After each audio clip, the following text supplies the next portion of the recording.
All right, team, Nsima the Centaur Inyang here. What's up? So I told you I was going to film a Q&A. I'm going to try and get this done. Now, the problem with Q&As is that they end up being pretty long. So I'm trying to edit. I'm going to figure out a way to edit up this video so it's short. Either way, today, what I did for deadlifts, I did a 3x3 at 625 for a paused eccentric. I squatted high bar. It was a 3x6 at 365 with a very controlled eccentric and concentric. So I controlled the down and up motion of the squats, and for the bench, it was 2x7 by 245. I'll have some of the workout clips playing in between, but let's just get right into these questions because I hopefully don't want them to take too long. So, question 1. I totally suggest that you do that and you get into the habit of recording your lifts, because first off, let's say you're working with a coach, right? And your coach wants you to record stuff. First off, when he or she tells you that you need to change something, you know what needs to be changed. And also you can look back at old footage and new footage and make sure that you're implementing the cues that you've been told to implement. Also, if you're making cue changes by yourself, you can watch your old footage and your new footage to make sure that those cues are being implemented. So I do suggest always record your lifts so you can first off be your own coach, and you can make it easier for a coach if you're working with somebody. First off, I try to relax, and then I always try to make sure it's gonna be the dumbest cue, and I don't think you're gonna get a lot from this, but it's never stop moving. So in a deadlift, when I initiate force into the bar, I never let that force or the amount of force I'm putting into that bar decrease. When I'm squatting, I never let the amount of force that I have coming out of the hole decrease. I always keep trying to push. For example, you saw that 640 squat the other day. The main thing that helped me do that was because I never stopped pushing. With the bench, same idea. It comes to my chest, I never stop trying to emit force. Now the bench is a little bit more difficult because you kind of have to pause it on your chest, especially if you're getting ready for a meet or if you're in training. But you always want to keep some time and kind of tension. So honestly, that is my top mental cue for all three. We can go deeper into cues in other videos, and I have gone deep into different cues for the squat, bench, and deadlift in some videos on my channel, so I do suggest you check that out. Important factor is video footage. Now, video footage is really important for myself because obviously I'm not there in terms of the clients I work with to see them. So getting footage from different angles and being able to make cue changes makes a big difference. Typically when you're in person, you're able to watch this person lift, you're able to see the issues that they have all the way from their warm-up sets to their working sets, and it makes it a lot easier. But with online coaching, you gotta watch video by video by video by video and make small cue changes so that they can do that over time. So that's why first off, it's very important to get into the habit of recording your lifts.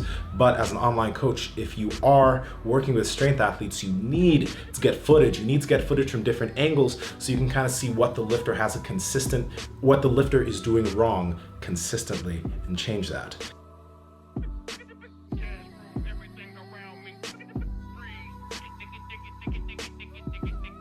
From Worlds, he meant WNBF Worlds when I did bodybuilding. When I did a lot of bodybuilding stuff, I still kind of lifted like a power builder in the fact that I did my compounds and I did my bodybuilder accessory movements.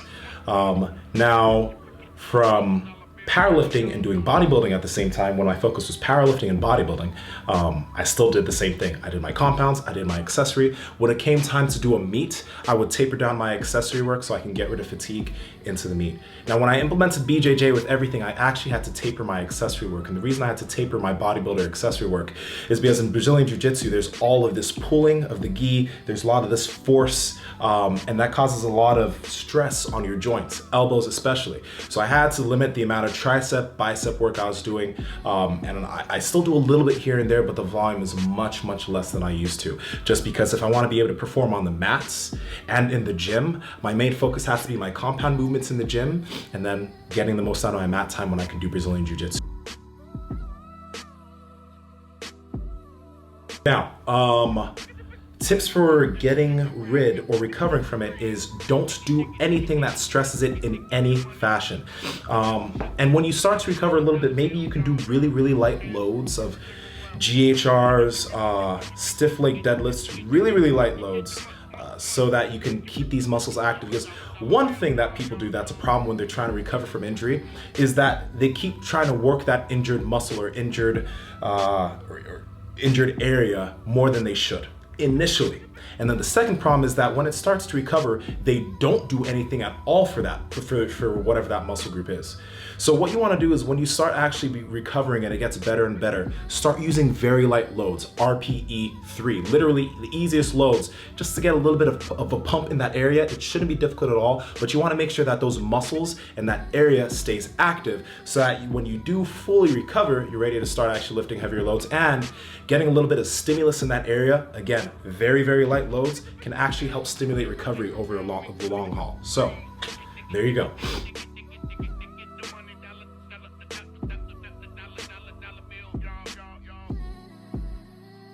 Okay, my biggest tip is this: what works for you doesn't work for everybody. And I say this because when people look at me or when they see my videos or whatever, they look, oh, that's a really fucking jacked dude, he must know what he's talking about. A lot of the things that I do for clients that I work with, I personally wouldn't, or a lot of the things I do for myself sometimes, I wouldn't do for my clients. So you gotta remember that you gotta first off understand a lot of different training styles and understand what works for the general population. The thing that I think about the most is, how can I help the most average guy or woman with let's say they don't have the greatest genetics, they're not that strong, they are never an athlete. What you can do, if you can do something to get that person stronger, that will work for almost everybody. And then when you start dealing with, more skilled athletes, maybe athletes with like better athletic potential or whatever, then you can implement other things. But you want to understand what works for the person that has no background in this. And when you figure out what can work for them, you'll know that that can work for almost everybody, and then you can expand on that.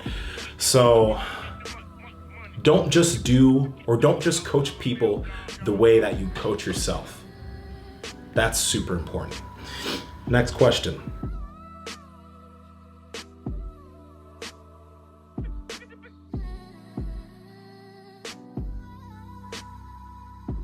First off, you want to address the dorsiflexion. Obviously, I made a video about ankle dorsiflexion, how to help yourself increase it.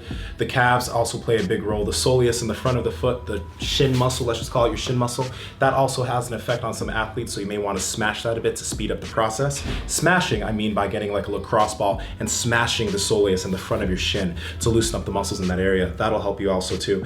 But do not put plates under your heels. That is the most unsafe thing I've seen lifters do, and that's one of the things that just don't do it. If you're having problems like with balance with heavier weight, use lighter loads, get better dorsiflexion over time by doing ankle mobility drills, and then work your way up.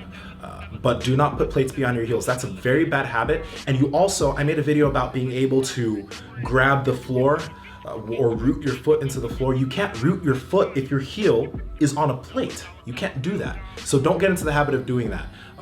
Watch the video I made about rooting your foot and ankle flexion and work from there.